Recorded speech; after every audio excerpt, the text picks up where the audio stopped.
그러니까 여러분이 지금 이 순간 여기에 이렇게 숨 쉬면서 존재한다는 것 자체가 사실은 최고의 법문이고 최고의 생명력을 뿜어내고 있는 겁니다.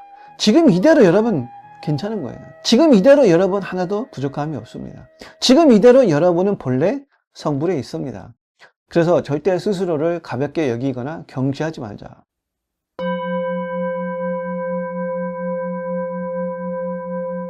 안녕하십니까. 바하붓다 장우입니다. 정말 오랜만입니다. 반갑습니다. 여러분 하루하루 여여하십니까?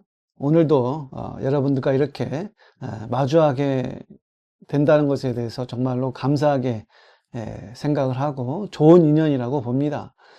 여러분, 모든 인연은 이 풀잎에 맺힌 이슬처럼 혹은 번쩍이는 이 천둥, 벼락, 번개처럼 다 한때이지 않습니까?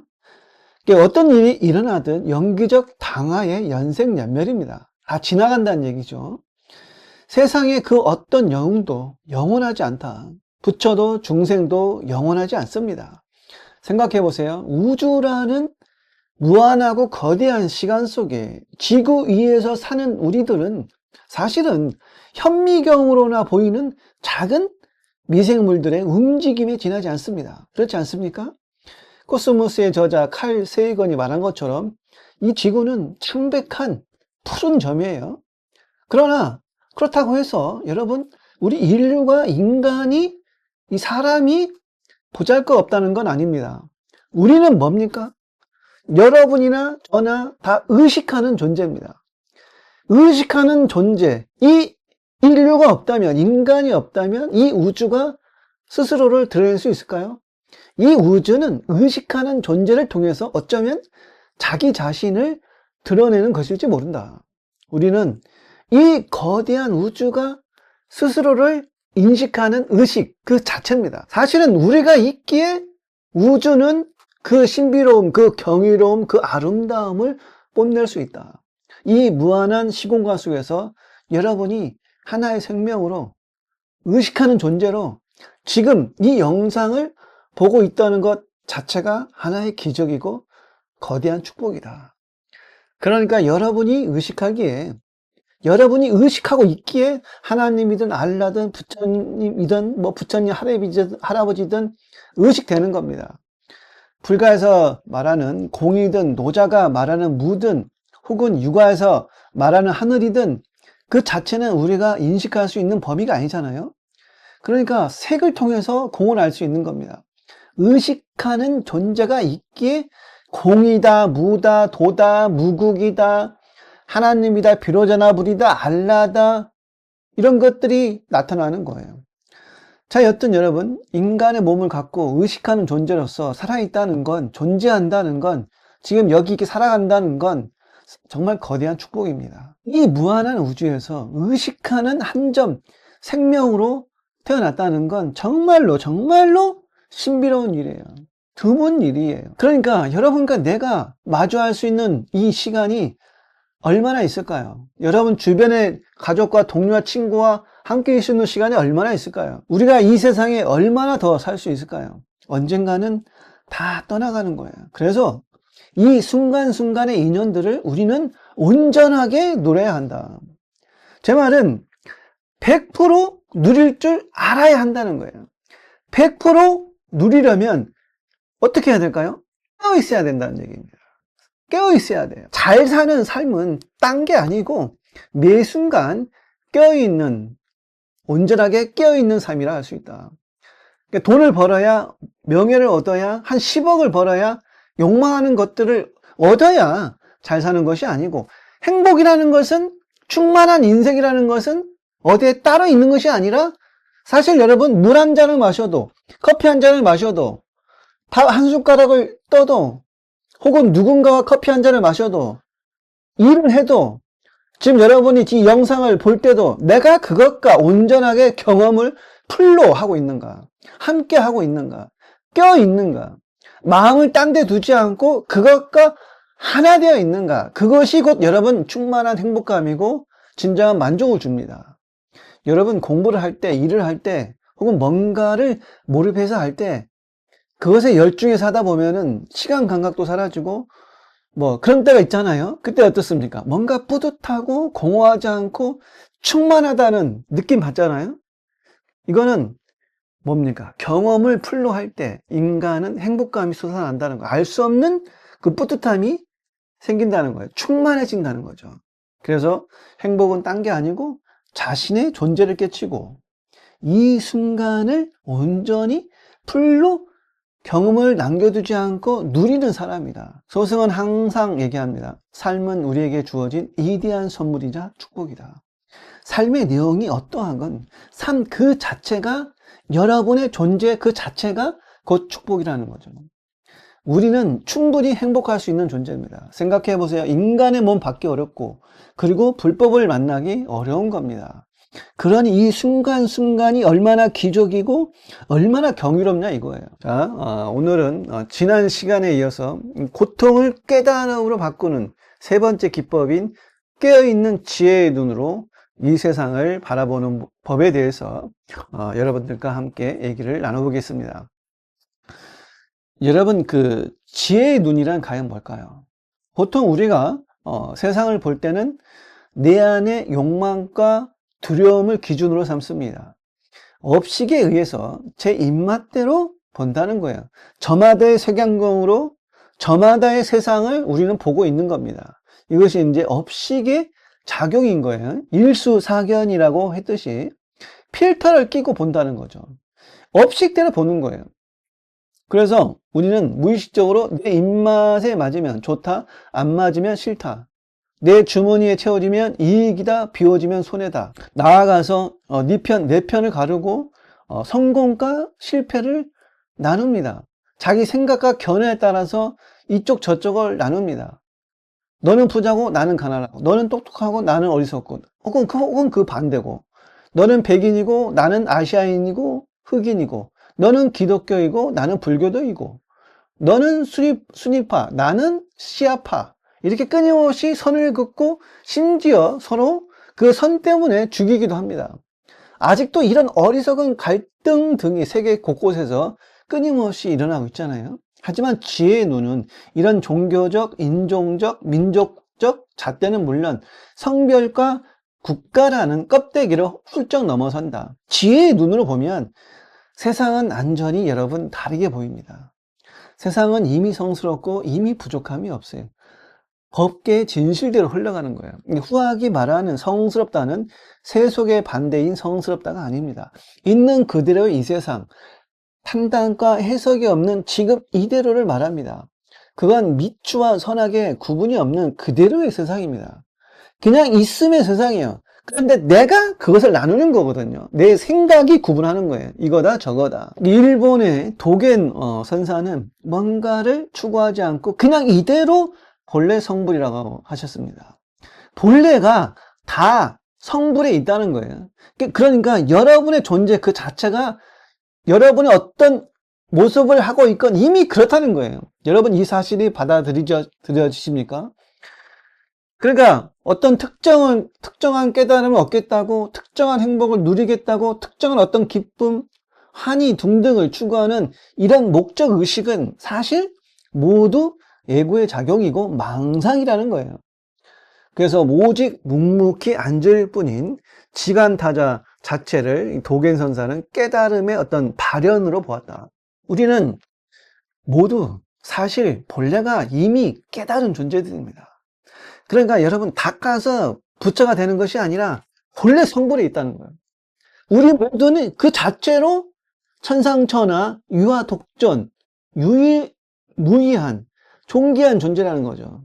여러분 모두는 하나님의 독생자인 겁니다. 기독교식으로 표현을 하자면. 그러니까 예수만이 아니에요. 부처만이 아니에요. 모하메드 성인만이 아닙니다. 그분들만 특별한 존재가 아니에요. 이미 우리는 그분들과 동격인 이 현존 의식을 갖고 있다는 거예요. 그래서 여러분, 우리가 아무리 깊은 고통 속에 빠져 있다 하더라도 절망과 슬픔과 고독이 몰려와도 그때의 인연이 그러할 뿐, 여러분의 업이 그러할 뿐, 우리 안에 불성은, 혹은 뭐 기독교식으로 말하면 성령도 좋아요. 내 안에 그 신성은 절대 네버 사라지지 않는다. 이 신성함을 이제 여러 가지 표현으로 부르죠. 의식이다, 불성이다, 참나다, 현존이다, 뭐 여러 가지 표현으로 부릅니다. 그러나 이것은 대상화될 수 없고 의식화될 수가 없다. 제가 박수를 치면 여러분이 이 소리를 듣잖아요. 그러나 소리를 듣고 있는 그것은 소리가 없어요. 볼 수 없고 들을 수 없고 만질 수 없습니다. 그래서 눈은 눈을 볼 수가 없고 저울은 자기를 저울질할 수가 없는 거예요. 그러나 모든 천경만전이 이곳에서 나오고 모든 84,000 법문이 모두 이곳에서 나옵니다. 내면에 이것은 언어나 문자로 말할 수가 없어요. 그래서 부처도 그곳에 갈 수 없다 이렇게 얘기를 하는 거거든요.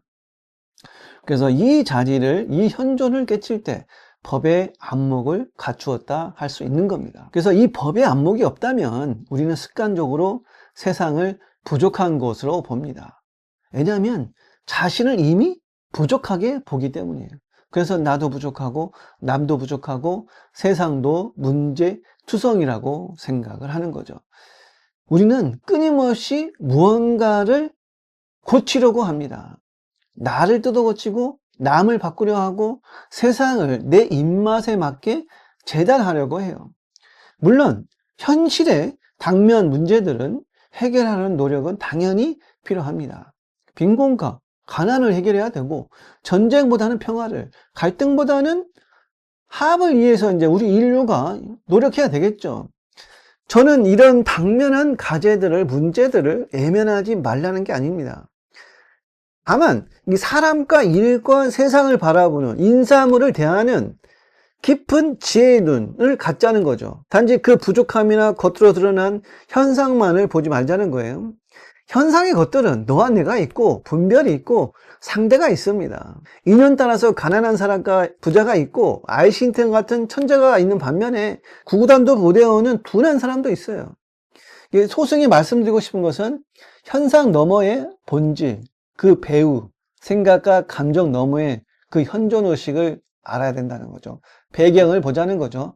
분별하되 분별하지 않는 지혜, 세상 속에 있되 세상 속에 흔들리지 않는 지혜, 그 중심, 그 주인공 자리, 현상과 배우 너머에 본래 깃들어 있는 성스러움을 보자는 거죠. 존재의 실상을 여러분 깨치자는 겁니다. 존재의 실상이란 뭘까요? 어렵게 생각할 것이 없습니다. 저는 이렇게 비유하고 싶습니다. 우리가 길을 가다가 길가에 핀 꽃이 있다고 한번 생각을 해보죠. 꽃을 한번 보십시오. 꽃은 길 가는 행인에게 예쁘다고 인정받으려고 피지 않습니다. 자신의 아름다움을 뽐내려고 애쓰지도 않죠.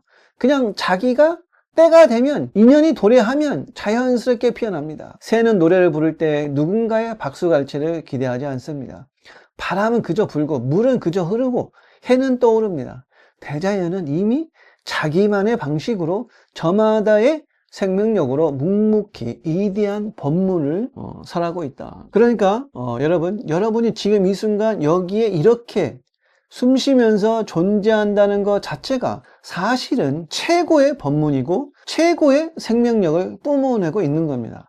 지금 이대로 여러분 괜찮은 거예요. 지금 이대로 여러분 하나도 부족함이 없습니다. 지금 이대로 여러분은 본래 성불에 있습니다. 그래서 절대 스스로를 가볍게 여기거나 경시하지 말자. 우리는 이 우주에서 의식하는 가장 존귀한 존재입니다. 부처님께서도 이 이대한 사실을 깨달으셨기에 천상천하 유아독존이라고 하신 것. 우리는 이미 내면 깊은 곳에 일체의 지혜와 열의 덕성을 완벽하게 갖추고 있습니다. 중생이 뼈를 깎는 고통과 수행으로 부처가 새로 되는 것이 아니에요. 단지 자기가 부처인 줄 모르고 헤매고 있다가 내가 본래 그 자리였구나. 나는 한 번도 이 자리에서 떠난 적이 없구나 라고 깨닫는 거거든요. 다시 말해서 번뇌에 물든 겉모습, 즉 영기적 자아에만 시선을 묶어두지 말자. 그것이 지혜의 눈입니다. 거기에만 꽂혀 있으면 나는 한없이 부족한 존재가 되어버려요. 매일매일 나를 닦고 조이고 때를 밀고 먼지를 털어내야만 겨우 쓸만한 사람이 된다는 강박에 시달리게 되죠. 물론 여러분 점수의 과정, 수행의 과정은 필요합니다. 그러나 해능조사께서 말씀하셨듯이 본래 청정한 그것을 먼저 제대로 보라는 거죠. 먼저 제대로 깨쳐야 된다는 거죠. 그래야 점수도 제대로 할 수가 있는 거예요. 그래야 성불의 길이 열리는 거예요. 출발점이 아예 다른 거예요. 내가 본래 성불한 완벽한 존재임을 확연히 깨친 후에 일상 속에서 그 자리를 지켜나가는 것이 곧 점수의 과정인 겁니다. 그런데 이제 우리 인간들은 어때요? 우리 중생들은 어때요?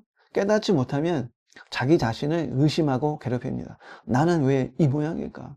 나는 아직 한참 멀었어. 나는 깨달음 같은 거랑은 거리가 먼 사람이야. 나는 아직 욕심도 덕지덕지 많고 성질머리도 못됐고 고약한 습관도 많은데 이렇게 자기 자신을 자꾸 그렇게 봐요. 그러나 여러분 절대 그렇지 않다.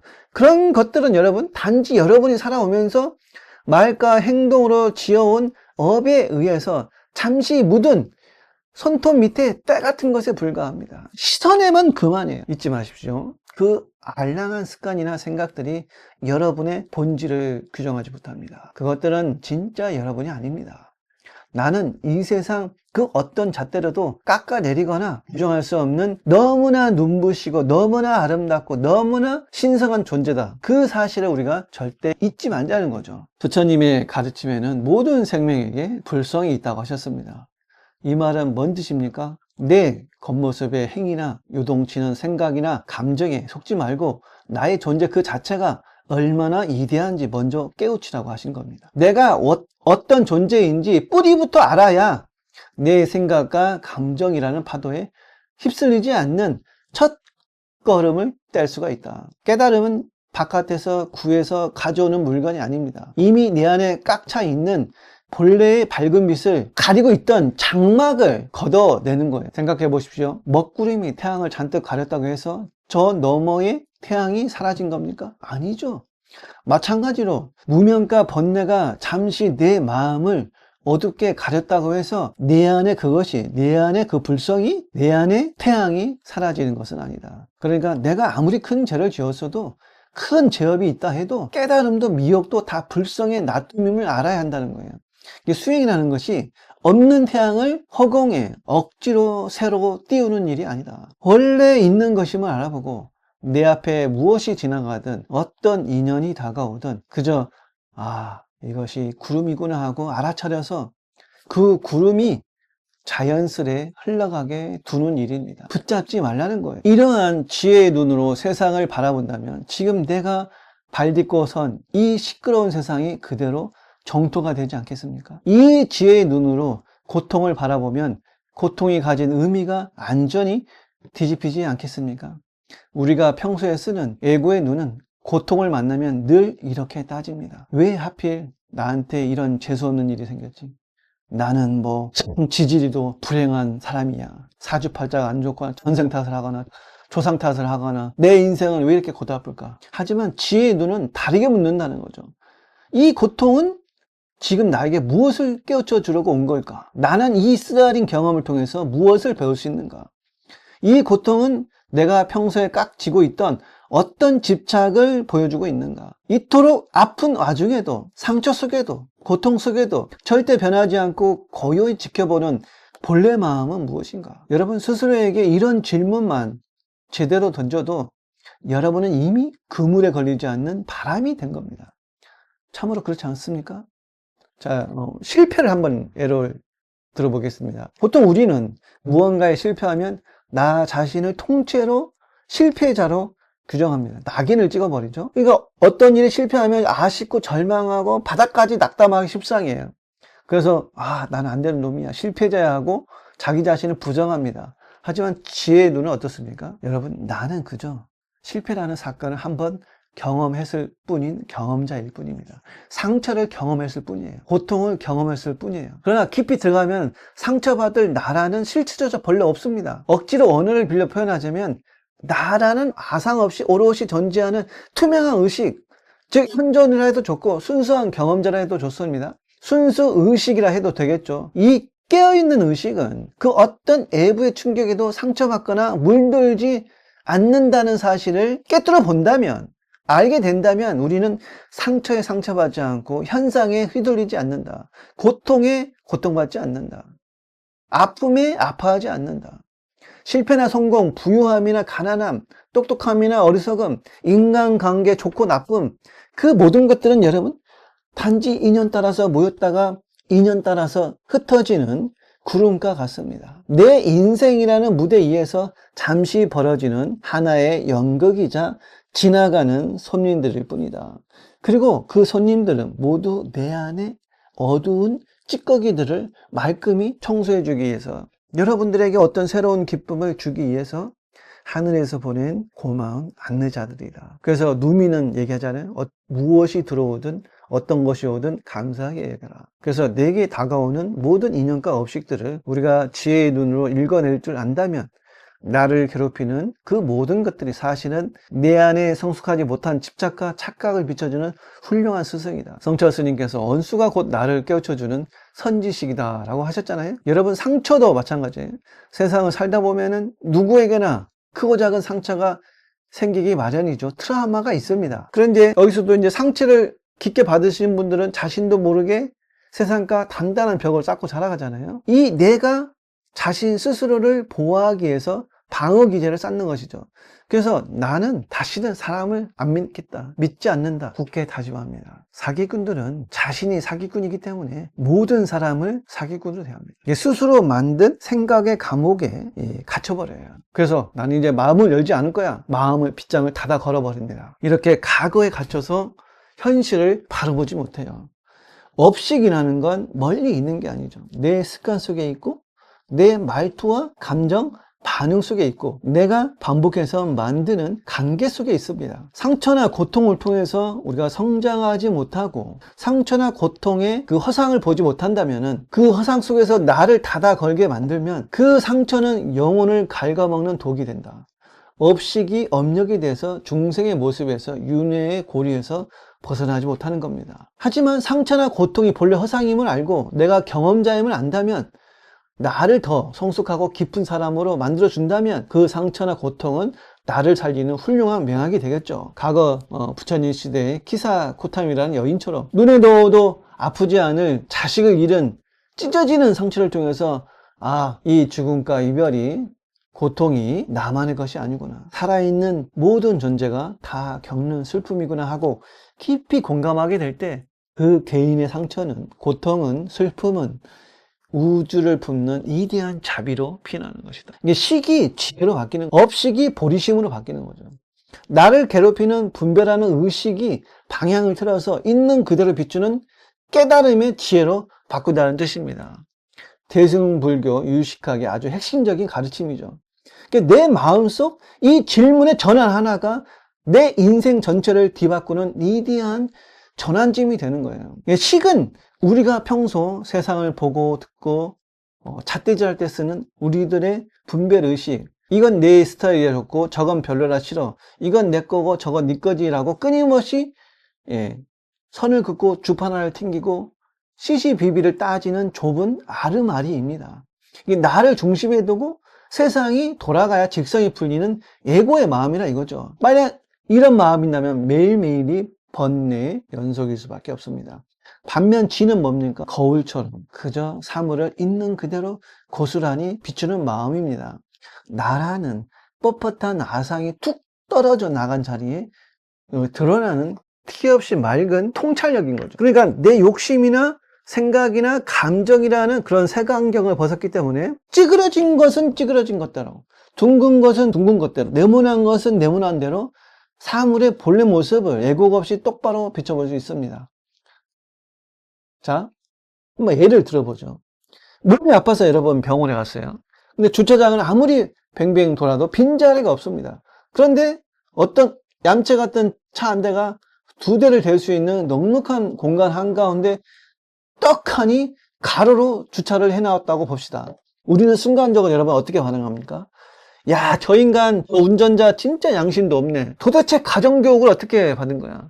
어떤 놈인지 얼굴 좀 보자. 보통 반사적으로 우리 생각은 이런 거친 생각을 먼저 밀어 올립니다. 욱 하고 올라와요. 욱 하고 올라온다는 거죠. 그러니까 나의 불편함을 중심에 두고 상황을 해석하는 에고의 습관이 아주 자연스럽게 비난의 문장들을 쏟아내는 겁니다. 이것이 바로 식의 지배를 받는 삶이다. 번뇌가 끌어오르죠.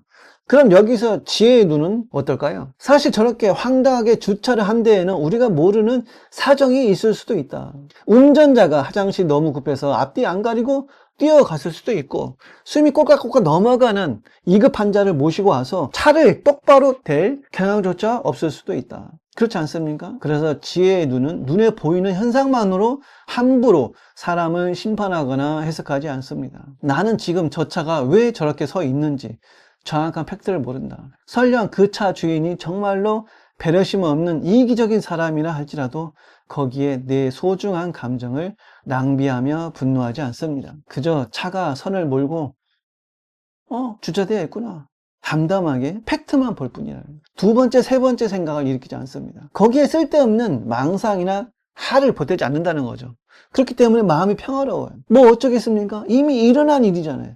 운전할 때도 마찬가지죠. 누군가 내 차 앞으로 훅 끼어들어올 때가 있잖아요. 운전하다 보면은 누구나 한 번쯤 겪어보는 일입니다. 또 알게 모르게 나도 그렇게 한 적도 분명히 있을 겁니다. 이게 식이 펄펄 살아서 작동할 때는 당장 클락션을 울리고 이제 분노가 치밀어 오르죠.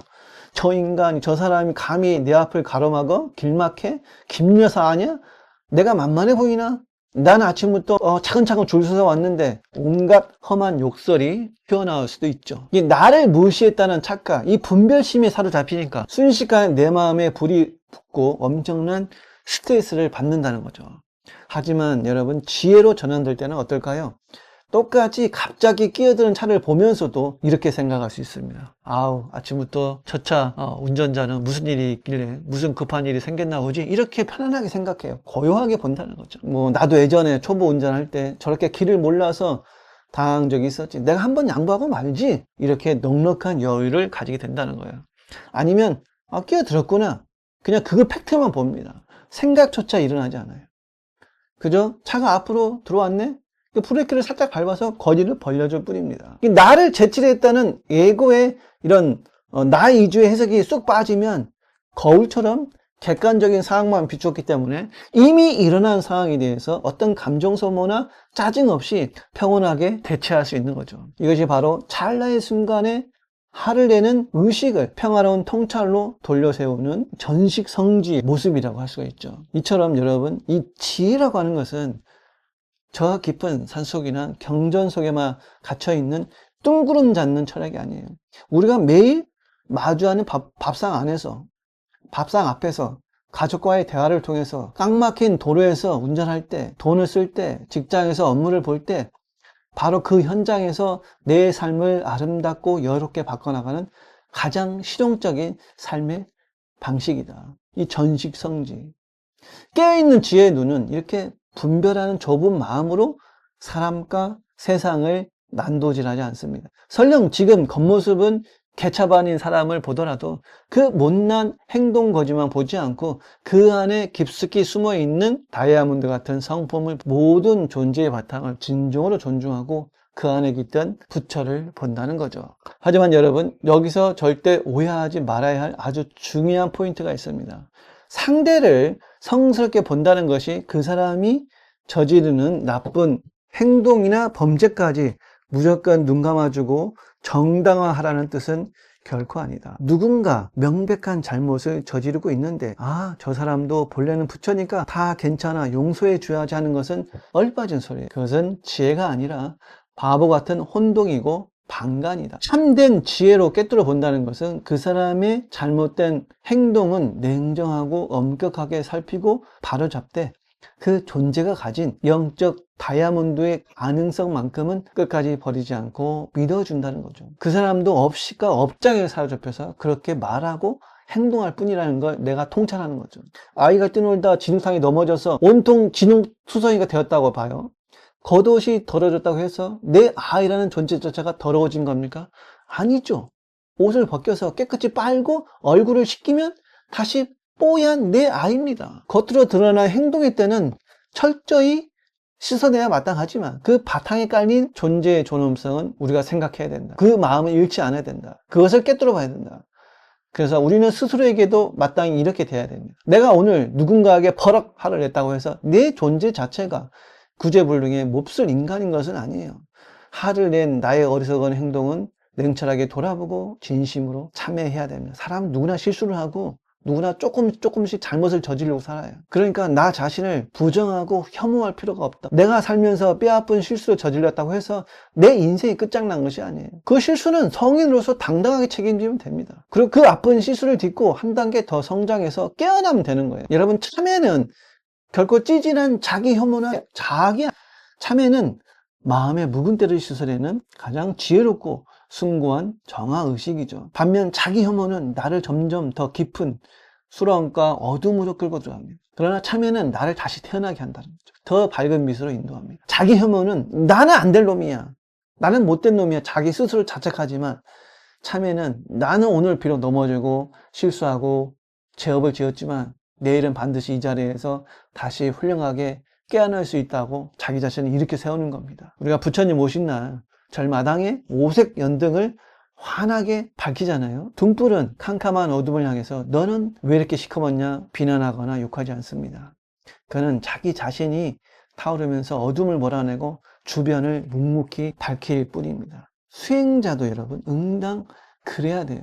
내 안에 부끄러운 어둠과 모난 성격들을 파악하고 비난하기보다는 지혜의 불을 켜면은 어둠은 자연히 사라집니다. 내가 몰아내려고 애쓰지 않아도 돼. 세상이 왜 이리 썩었냐고 입에 거품을 물고 원망하기보다는 내가 서 있는 바로 지금 이 자리에서 나부터 따뜻한 등불 하나를 밝히면 된다. 그러니까 내가 먼저 밝아져야 됩니다. 내가 먼저 행복해져야 내 주변의 인연들도 비로소 그 온기를 받고 행복해질 수 있는 법입니다. 세상이 이미 성스럽다는 제 말은 시궁창 같은 현실을 외면하고 정신승리를 하자는 뜻이 아니에요. 오히려 이 눈앞의 현실을 훨씬 더 깊고 입체적으로 깨뚫어 보자는 뜻입니다. 에고의 눈으로, 내 중생심의 눈으로, 내 생각과 감정의 현상적인 눈으로, 이렇게 좁은 눈으로 바라보는 세상은 대개 나의 욕망과 나의 두려움과 나의 온갖 것들이 잔뜩 부정적인 것들이 오염되어 있어요. 짙은 색안경을 끼고 세상을 보니까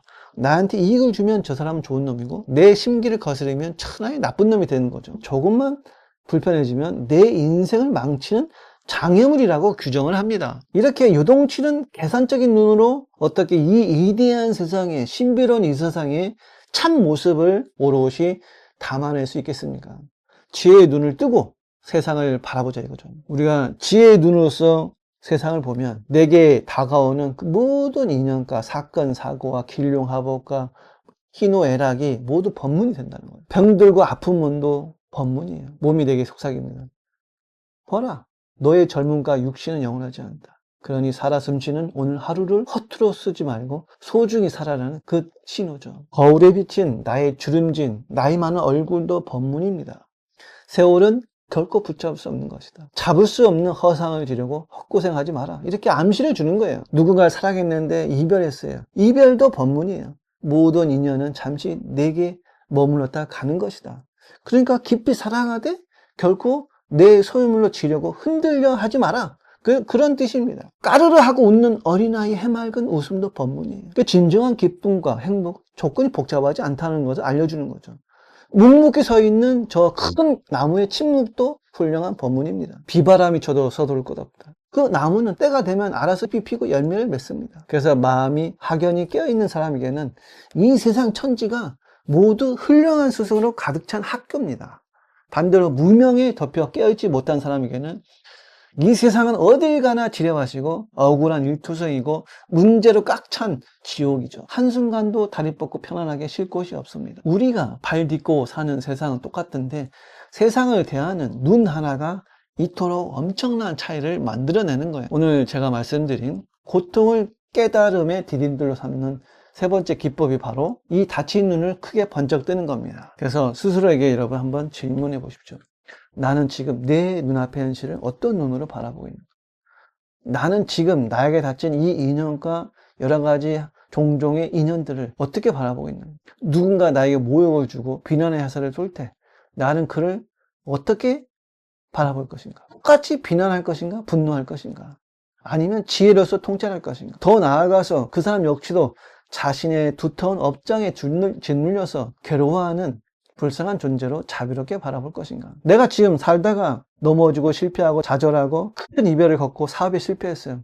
그럼 나 자신은 영원한 실패자로 구정할 것인가? 아니면 인생이라는 학교에서 값진 수업을 치르고 있는 훌륭한 학생으로 볼 것인가? 도반 여러분, 이 질문들을 하두 삼아서 가슴에 품고 살아간다면 여러분의 삶이 더 나아가는 방향, 좀 완전히 달라지지 않는 삶이지 않을까? 자, 지금까지 제가 말씀드린 고통을 다루는 3가지 기법을 정리해 보겠습니다. 첫 번째, 고통을 향해 즉각적으로 발버둥 치고 저항하던 습관을 딱 멈추자. 반사적으로 저항하는 무의식적인 습관을 알아차리고 일단 그대로 멈추고 수용하자. 웃으면서 맞이하고 집 안으로 들이자. 받아들이자. 누가 들어오든 감사하게 어떤 인연이든 맞아들이고 저항하지 말자. 그리고 크게 깊게 심호흡을 합니다. 들숨과 날숨을 가만히 느끼면서 흙탕물처럼 마구 휘저어지던 내 속의 그 복잡한 생각의 막대기를 내려놓고 마음을 고요히 가라앉힌다는 거죠. 이것이 이제 마음을 멈추는 사마타 수행입니다. 그리고 그렇게 고요해진 바탕 위에서 내 마음 깊은 곳에서 어떤 감정과 생각들이 요동치는지 제3자처럼 가만히 지켜봅니다. 아, 내 명치 끝에 뜨거운 화가 뭉쳐있구나. 내 자존심에 깊은 상처가 났구나. 내가 지금 나를 보호하려고 변명거리를 막 찾고 있구나. 이 상황을 모면하려고 생각이 팽팽 돌아가고 있구나. 이렇게 판단하지 않고 거울처럼 비춰봅니다. 이것이 이제 있는 그대로 알아차리는 이빠사나 수행이다. 두 번째 뭡니까? 첫 번째가 저항하지 않기, 고통에 저항하지 않기고, 두 번째는 나를 찌른 그 독을 세상을 살리는 약으로 바꿔버리자는 거죠. 이것이 이제 티베트 불교의 통례인 수행이고 자신 수행이라고 할 수 있습니다. 나를 찌른 그 억울함과 상처를 나 혼자 끙끙대면서 끌어안지 않고 대신 시야를 크게 넓혀서 지금 이 순간 지구상 어딘가에서 나와 똑같은 고통과 슬픔과 절망, 배신과 상처로 눈물 흘리고 있을 수많은 사람들을 함께 떠올리는 거예요. 그리고 숨을 깊이 들이마시면서 이 세상 모든 이들이 겪는 상처받은 마음의 고통을 내가 전부 들이마십니다. 다시 따뜻한 숨을 내보내면서 지금 상처받고 괴로워하는 모든 존재들이 나의 이 맑은 기운을 받아서 부디 평화롭고 고요하고 행복해지기를 바랍니다. 이렇게 축원합니다. 이것이 이제 나의 아픔이 세상과 연결되는 자비로 승화되는 통례 수행이죠. 세 번째, 오늘 배운 깨어있는 지혜의 눈으로 전체의 그림을 통찰하자. 어떤 사건, 사고, 어떤 상처와 고통이 올 때 도대체 내 인생이 어떤 묵은 숙제를 보여주려고 온 것인지 냉철하게 지혜의 눈으로 살펴보는 거예요. 나는 왜 상대방의 지나가는 말 한마디 이렇게까지 이성을 잃고 흔들렸을까? 내가 결코 놓지 못하고 꽉 쥐고 있던 헛된 자존심의 실체는 무엇인가? 어쩌면 상대방도 나를 사실은 공격하려고 한 것이 아니라 자기 앞가림도 못하는 고통과 두려움 속에서 허죽대다가 내뱉은 방어 기제는 아니었을까? 이렇게 통찰해 보는 거예요. 나에게 상처를 준 그 사람조차 자기 업장과 지독한 습관에 꽁꽁 묶여 조종당하는 하나의 안타까운 껍데기임을 간파하는 거죠. 동시에 그렇게 흉한 짓을 저지르는 그 사람의 내면 가장 깊은 곳에도 결코 더럽혀지지 않는 부처의 씨앗, 존귀한 본성이 깃들어 있음을 자각하는 거예요. 이것이 지혜의 이대한 깨어있는 지혜의 눈으로 바라보는 법의 안목이죠. 이 3가지 기법이 수레바퀴처럼 조화롭게 함께 굴러갈 때 우리를 짓누르는 무거운 고통은 비로소 깨달음으로 향하는 가장 눈부신 황금길이 된다. 여러분, 알아차림이 없으면 우리는 평생 감정의 소용돌이에 휩쓸려 허우적대다가 끝납니다. 근데 그 속에 또 자비가 빠지면 공부는 그저 차갑고 날선 심리학적 분석으로 메마르게 끝내요. 또 거기서 지혜가 부족하면 근본 원인을 뿌리 뽑지 못합니다. 똑같은 고통과 똑같은 나쁜 인연들이 악순환하면서 꼬리에 꼬리를 물고 무한 반복될 겁니다. 그래서 여러분, 어떤 인연이 다가오든 이 3가지 법을 잘 기억하십시오. 오늘은 여기까지 공부해 보겠습니다. 감사합니다.